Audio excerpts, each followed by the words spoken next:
aonde nós vemos falar de igrejas em célula? Tem isso na Bíblia? O que você acha?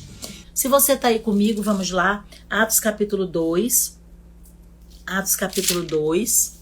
A partir do versículo 42. Um texto muito conhecido. É um dos textos que nós encontramos no Novo Testamento para a fundamentação das reuniões nos lares, para as células, para os grupos pequenos, como você queira chamar. Atos 2, 42 diz: eles se dedicavam ao ensino dos apóstolos e à comunhão, ao partir do pão e às orações. Todos estavam cheios de temor e muitas maravilhas e sinais eram feitos por meio dos apóstolos. Os que criam mantinham-se unidos e tinham tudo em comum. Vendendo suas propriedades e bem, distribuíam cada um conforme a sua necessidade. Todos os dias continuavam a reunir-se no pátio do templo.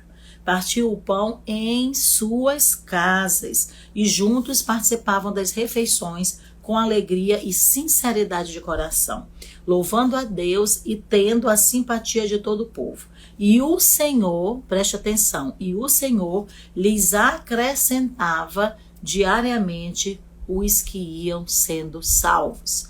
Quantos de vocês já pararam assim para mergulhar e meditar nesse texto? Aqui nós estamos encontrando a igreja que nasce no livro de Atos dos Apóstolos, após a descida do Espírito Santo, que foi uma promessa do Senhor Jesus. Lembram quando ele diz: ficai em Jerusalém, lá em Mateus 28, até que do alto sejais revestidos de poder.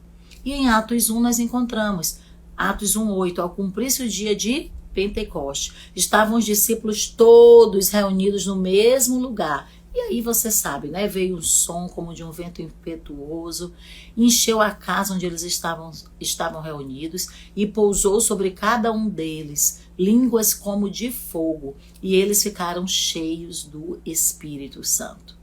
E se cumpriu a palavra, eles passaram a ser testemunhas. Ali nasce a igreja.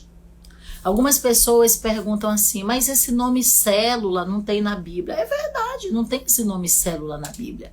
Mas vamos lá.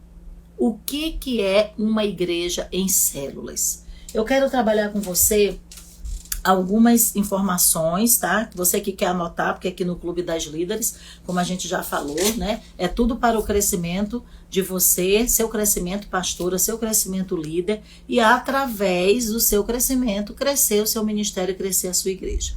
Então, o que são células ou grupos pequenos, como você queira chamar? São reuniões que acontecem nas casas, certo? Algumas igrejas implantam com o nome de pequenos grupos, outras com grupos familiares, outras com o nome de célula, certo? Mas esse modelo que acontece dentro das igrejas, eles têm como objetivo, pelo menos, 3 objetivos: a comunhão, a evangelização e o discipulado, tá? Comunhão, evangelização e o discipulado.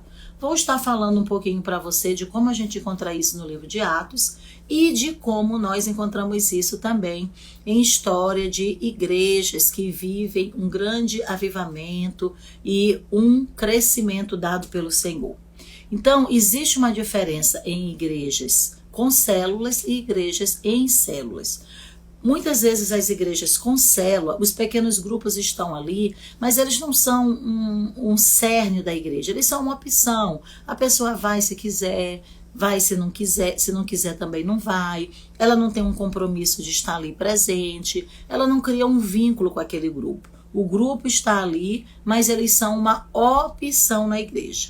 A igreja com célula. É como se fosse mais um programa, mais uma atividade. Já a igreja em célula, ela funciona exatamente como uma estrutura fundamental, uma atividade fundamental na igreja, além do culto dominical, além do culto de domingo. Nós temos aí as igrejas em células, com a força nas células, certo? Que isso vai exatamente fortalecendo ali entre os discípulos, entre os membros, as ovelhas, como você queira chamar, comunhão, discipulado e trazendo para o descrente evangelização.